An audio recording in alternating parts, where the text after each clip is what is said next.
BNP নেতাকর্মীরা ওই দিক থেকে মিছিল নিয়ে এদিকে এগিয়ে আসছেন, এই পাশে জামায়াত ইসলামী নেতাকর্মীরা অবস্থান নিয়েছেন। অন্যদিকে আমরা দেখতে পাবো ওই দিক থেকে কিন্তু ইট ছুটছে এবং অন্যদিকে জামায়াত ইসলামী নেতাকর্মীরা অবস্থান নিয়েছেন।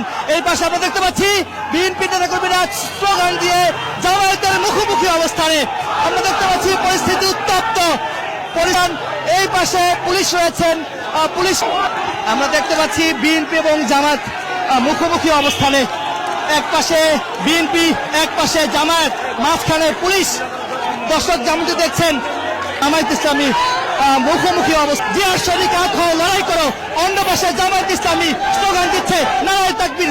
আমরা দেখতে পাচ্ছি এই পাশে জামায়াত ইসলামী এবং বিএনপির মধ্যে ধাক্কাধাক্কি চলছে, এক পর্যায়ে কিন্তু সংঘর্ষে আমরা সংঘর্ষ কিন্তু ইতিমধ্যে পাচ্ছি বিএনপি এবং জামাতের ভিতর।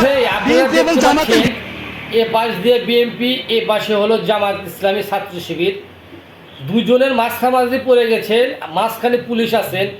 আমরা আশা করি এমন কিছু করবেন না, একজন মায়ের বুক খালি করবেন না, একজন বোনের বুক খালি করবেন না, একজন বাবার বুক খালি করবেন না।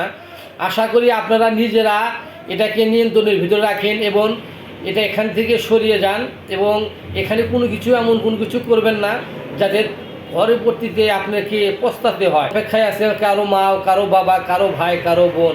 সেই জন্য আমরা চাই না এমন কোনো কিছু হোক। আশা করি আপনারা সবাই এটাকে নিয়ন্ত্রণের ভিতরে রাখবেন ইনশাল্লাহ।